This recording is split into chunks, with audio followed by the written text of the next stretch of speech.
Oke, baik. Hari ini kita pengen ngebahas 4 aplikasi raksasa yang mungkin sedang banyak digunakan sama masyarakat Indonesia. Apa aja bang aplikasinya? Yang pertama adalah Kredivo, dan yang kedua adalah Akulaku, dan yang ketiga adalah Home Credit, dan yang keempat adalah aplikasi Shopee. Hari ini hampir semua orang yang memiliki Android minimal salah satunya ada yang dipakai ya. Minimal hari ini ada yang sudah berhasil melakukan pengajuan pinjaman uang atau mungkin pay letter ini itu segala macam.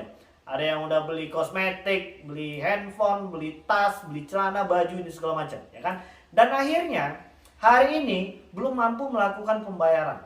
Bahkan mungkin ada yang sudah ketemu debt collector lapangan dari 4 aplikasi yang tadi kita sebutkan. Nah, hari ini banyak juga teman-teman kita yang bertanya terkait tentang aplikasi yang tadi kita sebutkan, Kredivo, Akulaku, Home Credit, dan Shopee. Bang, tadi gua udah ngecek. Kenapa 4 aplikasi yang hari ini aku pakai itu tidak ada di dalam rilis 102 aplikasi pinjol legal OJK? Apakah 4 aplikasi raksasa ini memang sudah ilegal? Banyak banget pertanyaan yang memang seperti itu. Dan karena memang dari 102 aplikasi pinjol yang kita rilis, yang kita bacakan dari pihak OJK itu memang tidak ada nama mereka. Loh, berarti mereka ilegal bang? Oh belum, kita akan jelaskan lagi video yang selanjutnya. Nah, dari aplikasi Kredivo dulu. Kredivo, biasanya untuk yang pinjam-pinjam uangnya pasti kenal banget ya sama yang namanya Kredivest. Nah, nggak tahu nih apakah Kredivonya yang bekerja sama Kredivest atau Kredivestnya yang bekerja sama Kredivo. Tapi yang jelas mereka itu saling bekerja sama guys. Ya pasti tahu lah ya Kredivest. Dan yang kedua untuk di aplikasi Akulaku tadi. Untuk aplikasi Akulaku ya kan, yang pernah minjem uang itu pasti tahu dengan aplikasi Asetku. Nah, aplikasi Kredivest dan Asetku itu memang ada di rilis 102 aplikasi pinjol legal OJK. Dia masuk ke dalam produk pinjol meminjolnya, itu masuk ke dalam aplikasi tersebut. Lantas bagaimana bang kalau untuk Shopee? Hari ini ada yang menggunakan Shopee Pay Letter, ada yang menggunakan Shopee S Pinjam, limitnya bukan main ya. Ada yang bisa sampai dengan 10, 15 juta, 20 juta, banyak banget ya kan. Banyak yang hari ini udah belanja-belanja happy-happy. Akhirnya hari ini bermasalah bang, karena memang suami aku udah di PHK. Atau mungkin aku udah gak kerja lagi, atau mungkin gajiku gak cukup lagi bang untuk melunasi ataupun menyicil dari aplikasi-aplikasi yang tadi sudah aku pakai. Nah, kalau untuk di Shopee Pay Letter itu kalian bisa melihat di urutan ke-60 berapa aku lupa. Nama aplikasinya, nama sistem elektroniknya itu Lentera Dana Nusantara. Nah, Shopee masuk ke dalam produk itu. Apakah itu sudah legal OJK? Jawabannya sudah.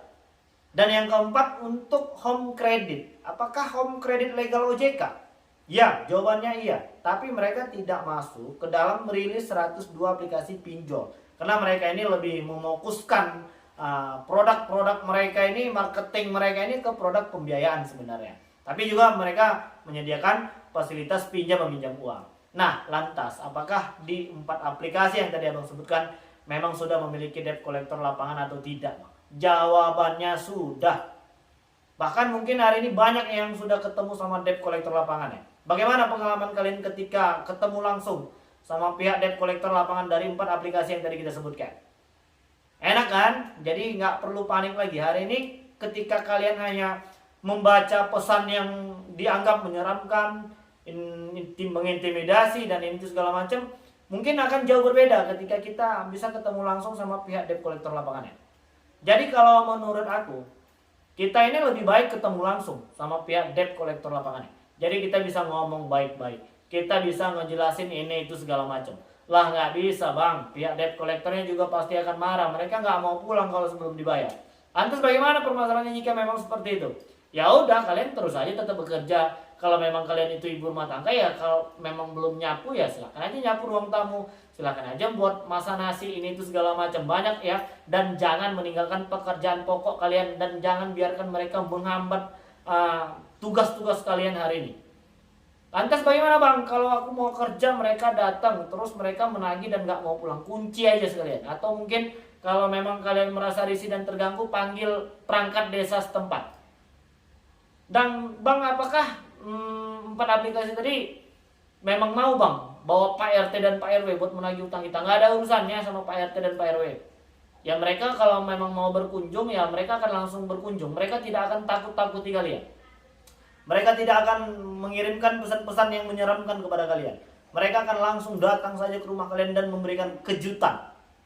Jadi kalau yang bunyinya, kami akan mendatangkan debt collector lapangan ke rumah Anda, membawa Pak RT, Pak RW, Pak Kades, Pak Camat, ini segala macam, banyak banget. Nggak ada yang seperti itu. Jadi nggak perlu lagi resah dan nggak perlu lagi gelisah. Yang penting hari ini kalian fokus dulu ya, memperbaiki keuangan pribadi, keuangan keluarga. Dan kalian harus tetap semangat dan kita harus tetap sehat supaya kita bisa terus mencari rezeki dan melunasi semua utang-utang. Dan gue yakin lah orang-orang subscriber kita hari ini yang sedang panik ini bukan orang-orang yang memang mau lari dari tanggung jawab. Hanya saja memang ya kenyataannya hari ini kemampuan kita untuk melakukan pelunasan dan pembayaran itu memang belum mampu ya, seperti itu. Jadi kembalilah untuk memantapkan diri terlebih dahulu, untuk menambah pekerjaan lagi supaya kita harus bisa menambah penghasilan. Kalau kalian mau penghasilan kalian bertambah, kita harus rela menambah pekerjaan lagi. Kita harus bisa untuk fokus dan berprestasi. Tapi kalau masih kehidupannya seperti ini terus, ya mau sampai kapan kita dalam keadaan tertekan, diuber-uber, miskin, jadi bahan pembicaraan orang, ya kan? Oleh sebab itu kita harus semangat. Kita harus bisa mengumpulkan pundi-pundi rupiah dan menjadi orang kaya. Aku pengen ngedoain semua subscriber kita hari ini menjadi orang kaya semuanya, supaya nanti nggak ada lagi yang mau menggunakan pay letter atau mungkin ngutang-ngutang di aplikasi pinjol. Kalau kita udah kaya, kita nggak bakal minjol lagi, ya kan? Lantas hari ini banyak yang bilang, kenapa kamu itu minjol kalau kamu nggak mau bayar utang-utang di aplikasi itu? Lah, karena memang lagi nggak ada uang lah, makanya mereka ini minjol. Kalau mereka punya uang, mereka juga nggak bakal mau berurusan sama yang namanya aplikasi pinjol. Apalagi setelah mereka tahu bagaimana rasanya diuber-uber sama debt collection dari aplikasi pinjol ini, mungkin masyarakat kita pun enak buat pakai di aplikasi pinjol. Ya kan? Bagaimana menurut kalian? Silahkan kalian tuliskan pengalaman kalian di kolom komentar di bawah video ini. Oke ya guys, jadi udah cukup jelas, dan jangan lagi membuang energi sia-sia untuk memikirkan sesuatu yang hari ini kita pun tidak bisa menyelesaikannya.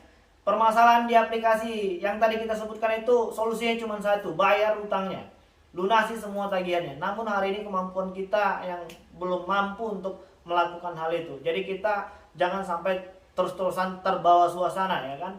Baper ini itu segala macam, mikir yang aneh-aneh. Jadi kapan lagi kita bisa berkonsentrasi untuk mencari penghasilan dan tambahan, ya kan? Jadi kita memang harus bisa fokus. Kita harus tetap berada di koridor apa yang hari ini kita yakini baik, ya, supaya nanti hasilnya pun baik. Stop mikir yang aneh-aneh dan jangan melakukan tindakan negatif apapun hari ini yang mungkin bisa merugikan diri sendiri, orang lain, dan orang-orang yang kita sayangi. Oke, jadi mungkin itu dulu yang bisa kita sampaikan, dan mudah-mudahan video ini bermanfaat untuk kita semua. Assalamualaikum warahmatullahi wabarakatuh.